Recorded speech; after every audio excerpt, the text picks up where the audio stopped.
So, Hey, Jay. Jay, I've got a meeting set up and I can send you the invite if you're available for next sure, Tuesday or Wednesday morning. I gotta look, but it's with Bob Weber and Corey. oh, great. I would love to if I could, if that's Yeah, next Tuesday morning. I'm gonna send it to you because Sure. it's either Yeah. Tuesday or Wednesday. Okay. That'd be great. Hey, I'm Dean. I'm happy to join that too, Jim. Oh, great. I tried to get in on your meeting, but I think you had already ended it this afternoon. It was very productive. What was Good. that? Must have been So, brief too, because I came in about 3:45 and you were gone. yeah, Linda Gomez sent in and it was about the lake, the hydrilla thing and how we're gonna move forward with it. Oh, Yeah, it was really good. I didn't see Sean there, but Ed and Edwin, um, Brian Zip. Brian, Greg LaCava, Eric couldn't make it, but we'll see him at his meeting tonight. Okay. Do you want me to join that one? Happy to. Yeah, yeah, you can't. Yeah, might as well. There's a Zoom link. I don't know if you saw it. No, I, I think I got it by accident. I'll email it to you when I get home. thank you. Thank you. How's Florida? Great. This class is going well. It's comprehensive and we're not recording yet. We are. Hold on, I can pause. Look, It doesn't much matter. It's making me a little nervous. Um, the class.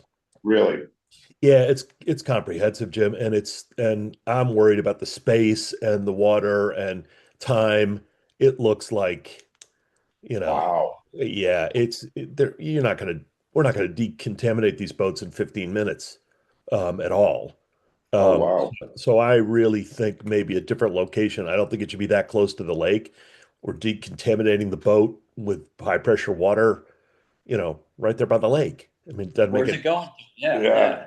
yeah. So Those are good I don't know. points. I really got to talk to Brian. He's seen it in action. I have not. So I think I'm going to write them, a few minutes here and just voice my concerns. Maybe the Warrentown Beach off-site would be better.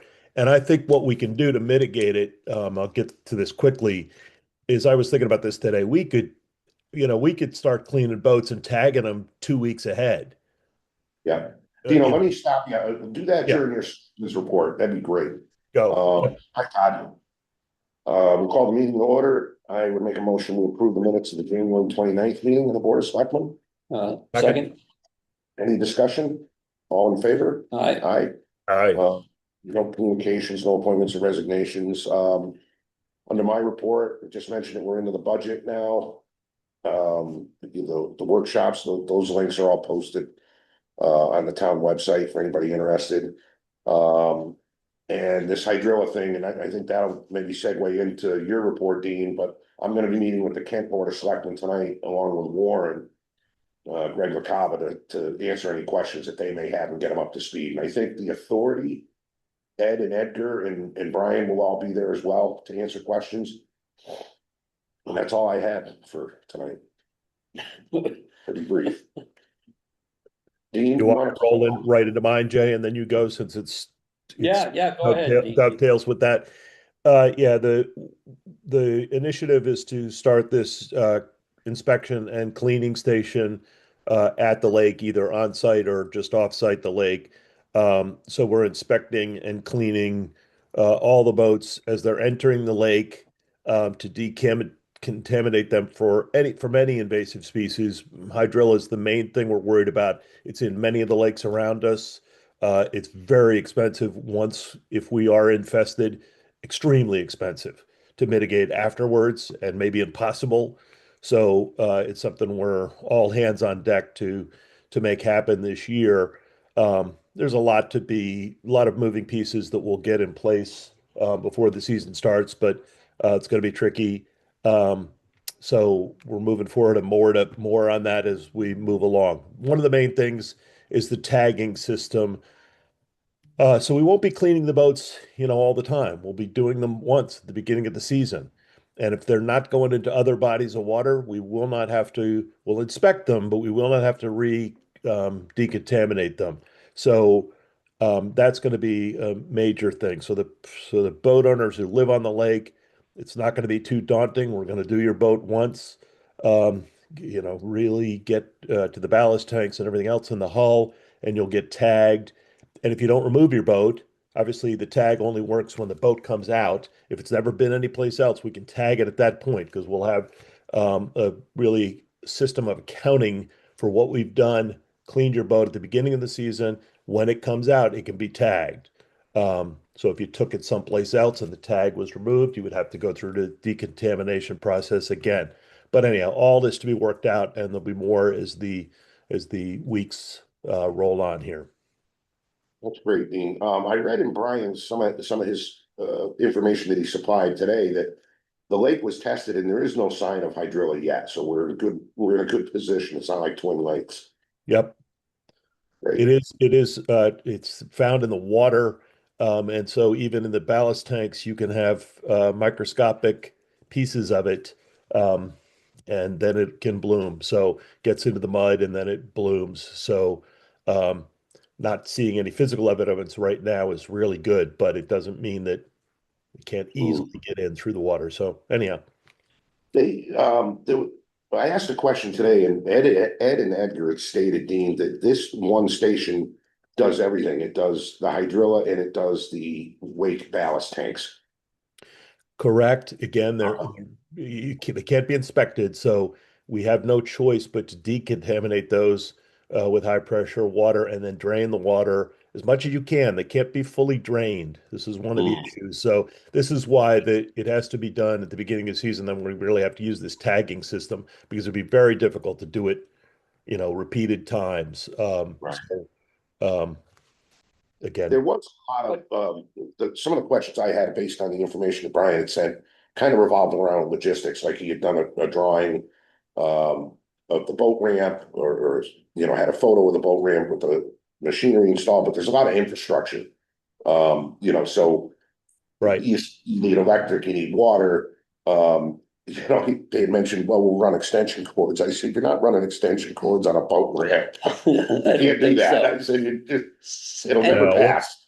No, we'll have to do an electric drop on the other side of the ramp, if we are indeed going to put it at the ramp. And that's the proposal at this point. We're going to run a test. You're unaware of this at this point, Jimmy, because I haven't scheduled it yet, in probably mid-March, where I'm going to fly back up from Florida.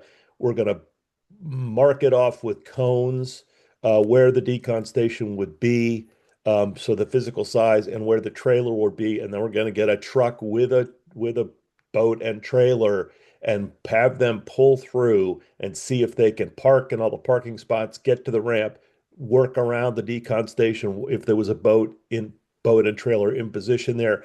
I personally need to see it work before I'm convinced that it can work there.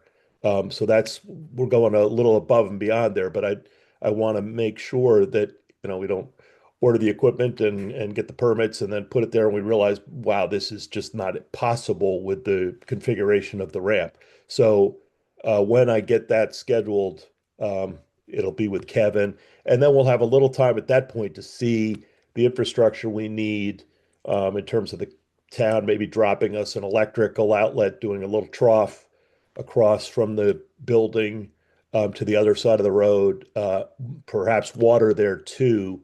Um, so again, more to follow. I hopefully get that scheduled in mid-March, I think. I'm hoping, Jim. Okay. Dean, this will require us to have that open whenever the boat ramp is open. Is that correct? That's the idea. We would staff it for the same number of hours, but I think really I've decided this today, and with support, I think we're going to offer it open when the ramp is not open, perhaps even for as many as 2 weeks ahead of the ramp opening, and different hours so people can come. So they're not offer this to the fishermen. If you don't want to wait in line on a Saturday morning, if you haven't brought your boat here, bring it to us at these other times ahead of time. We can clean your boat, have it tagged, and so the morning that you want to go fishing, you'll be ready to go. That kind of thing. I think we have to set up some things like that. Otherwise, and this is a conversation I need to have with Hank about his really busy times and what we can do to mitigate those. I have not had a conversation with Hank, and Jim and I are going to set that up sooner than later, so we can get his, his expertise on the ramp, how it's run now, and how this isn't going to throw a complete monkey wrench into that. We're not going to let Hey, that. It was a little yeah, concerning with the diagram that Brian had. So he had the trailer in a boat parking spot, but then he had that mat at the edge of that. And I said, Right. well, how do boats get in and out of there? And he said, well, they'll have to drive over it. And I said, okay, is that logistically feasible? I mean, if it's, I don't know, it just, so there was a Yes. lot of, they've got to be in touch with DEP. They've got to get several things answered from DEP. Relative to, does it need their sign off? Does it alter the original, agreement, blah, blah, blah, blah. So they've got a little bit of more legwork to do. We may lose a parking space. My understanding, Jim, is if it's up against the curb there you can get, even with a boat and trailer parked, uh, especially if they were the two close spots all the way over to the sign, were not with long trailers and trucks. You fill those first. We should be able to drive a boat and trailer a car and trailer by the decon station to get it to the ramp. In other words, they'd be side by side going around. Again, I have to physically really see that before I'm confident I can say that that's the way it's going to work. That's the idea on paper. And if worst case scenario, if they did have to drive over the decon mat, that's okay. It's meant for being driven on and by thousands of boats at some of these lakes over the course of the season.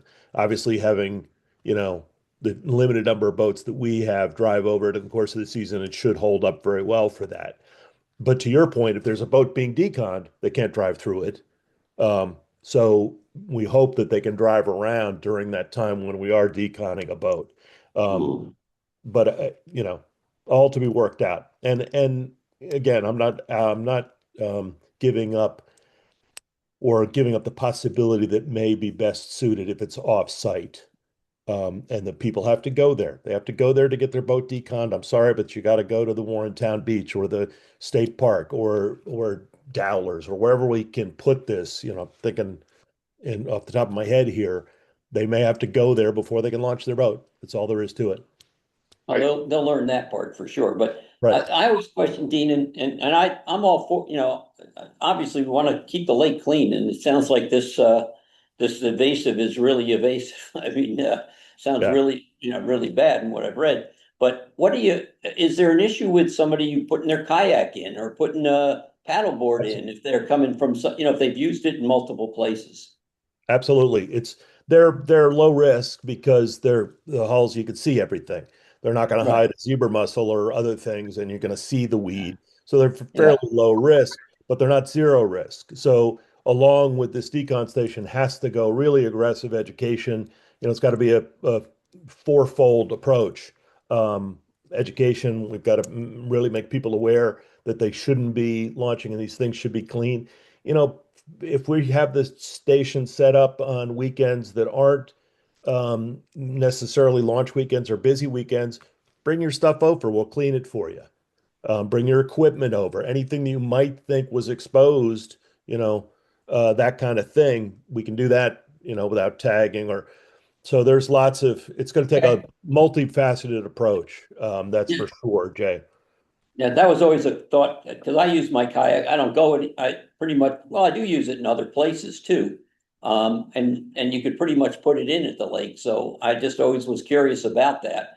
They're low risk. The But I fishing see what boats, you mean. obviously, anything with a trailer is much higher risk for Yeah, weeds. Not so yeah, much for the zebra mussels and the mud snails and these other things that we should be worried about at some point.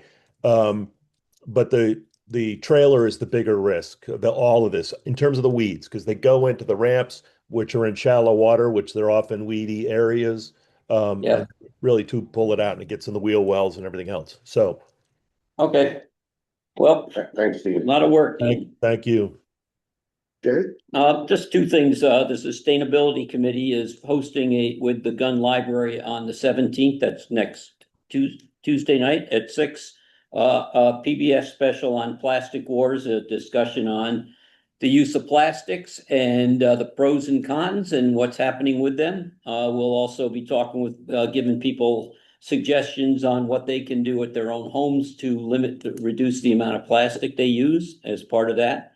And on March 18th, we'll also be doing another presentation with the, I guess it's a Yukon Extension on tree preservation. Talking to homeowners in town about how they can maintain some of the large trees we have in town that are being affected by a variety of bugs and beetles and whatever. That'll be at the Congregational Church. There'll be flyers out and you'll see it in the Selectmen's update. But if you can join us next week on the 17th, I think you'll be probably learn some stuff you wish you didn't know. It generally is, but and that's it for me, other than working on the budget.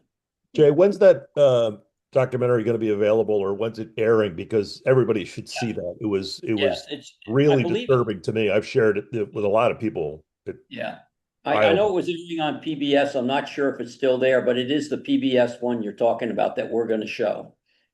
If we could get a link to get I will. people to see it.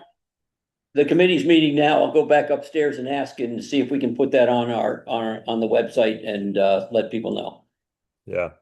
Thanks, Dean. Thanks, Jay. Visitors, Todd, how are you? You good? Minor one here. Sure. Related to the previous stuff. With budget season, et cetera, one line item on there, with well. Referred to as winter lights at AEC, but Christmas lights, is that are we gonna be spending more money on those? No, Here? anything over and above what's in there, Todd, it has to be raised through private donation. So that's all we put in the town. Okay. And some of them, and I'm not sure which are not our trees, if that makes sense. Like, I think Yeah. we don't do anything with barbabuie, that kind of thing. But yeah, anything over and above that has to be raised through private donations. I mean, I'm assuming, and I don't know, but I assume there's some expense in maintaining these things. So that's part of what we own. We're gonna maintain and keep them working. Yeah, Yeah. but over and above that amount. Yeah. They get private donations. I think they took in. I shouldn't even say, I think 15,000. Yeah, that's great, but I'm just want to be clear, it's not that, you know, Bill Pollock and Wright Electric typically have done, do the pruning. yeah, they've done some great work for us and people have volunteered. But it's been a big draw to the town as well, so it's great. Okay, is there a motion to adjourn? So moved. Second, all in favor? All right. Dean, I'll see you at 7:30. Thanks, Jim. Thank you. Thanks, guys.